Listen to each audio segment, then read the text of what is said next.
கண்ணனுக்கு கைங்கரியம் பண்ணுவதற்காக ஐராவதம் என்ற யானை மீது ஏறி இந்திரன் இப்போ வந்து கொண்டிருக்கிறான். பெரியாழ்வார் யசோதை குட்டி கண்ணன்ட்ட காட்டுறா. கண்ணனுக்கு எல்லாமே தெரியும். ஆனா பெரியாழ்வார் யசோதை தாயின் ஸ்தானம் இல்லையா, அவன் குழந்தை இல்லையா, அம்மா குழந்தைகிட்ட காட்டுறா. அங்க பாருடா, ஒரு யானை தெரியறதா, வெள்ளை நிற யானை, அதுக்குத்தான் ஐராவதம்னு பேரு. அது மேல ஒருத்தன் உட்காந்துருக்கான் பாரு, கையில வஜ்ராயுதம் எல்லாம் வைத்து கொண்டு. அவன்தான் தேவர்களின் தலைவனான இந்திரன்.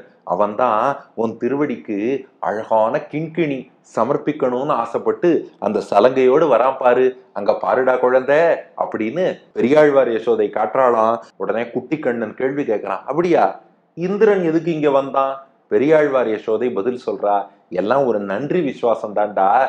எந்தம் பிரானார் எழில் திருமார்வர்க்கு. பாசுரம் பாருங்க, உன்னுடைய மார்பை பார்த்தான், அது வெறும் மார்பு இல்ல, திரு மார்வர்க்கு. திருனா மகாலட்சுமி, மகாலட்சுமி என்னும் திரு அமர்ந்திருக்கக்கூடிய மார்பு. அந்த லக்ஷ்மி அமர்ந்ததாலே திரு என்ற லக்ஷ்மி அமர்ந்து இருக்கக்கூடிய மார்பை உடையவனான கண்ணபிரானுக்கு நாம ஏதாவது கைங்கரியம் பண்ண வேண்டாமா? இந்திரன் நினைச்சு பார்க்கறான், இந்த பதவியில இன்னைக்கு நாம உட்காண்டிருக்கோம்னா நிச்சயமா அந்த திருமார்பில் அமர்ந்து இருக்கும் பிராட்டி செய்த அனுகிரகம் என்று புரிந்து கொண்டு இந்திரன் வந்திருக்கான். வரும்போது என்ன சொல்லிட்டு வரானா, நம்ம குட்டி கண்ணன் சயனிச்சுட்டு இருக்கான் இல்லையா, அவன் திருமார்பின் அழக பார்த்தானா இந்திரன், அழகுக்கு தோற்று இவன் தான் எனக்கு தலைவன் தானா.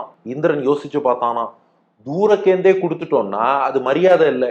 ஏதோ ஒரு பொருள் வருது, யார் பண்ணா, அங்க பார் இந்திரன் ஒருத்தர் நிக்கிறார் பார், அவர் கொடுத்தாருன்னு தூரத்துல விண்ணுலகத்துல இருந்து கொடுத்தோம்னா மரியாதையா போகாது. அப்ப இறங்கி வந்து பக்கத்துல கொடுக்கலாமேன்னா இந்திரன் நினைச்சு பாக்குறான், அடியனுக்கு பகவான் எத்தனையோ அனுகிரகம் எல்லாம் பண்ணியிருக்கான். ஆனா அந்த நன்றியெல்லாம் மறந்து நான் பல முறை பகவான்கிட்டயே அபச்சாரப்பட்டுட்டேன். இவ்வளவு தோஷம் கொண்ட அடியனுக்கு பகவானுக்கு பக்கத்துல போய் நிக்க கூட தகுதியே இல்லையே. அப்ப தொட்டில் பக்கத்தில் இருக்க வேண்டும் என்றால் இந்திரனுக்கு கொஞ்சம் அச்சமா இருக்கான், கூச்சமா இருக்கான்.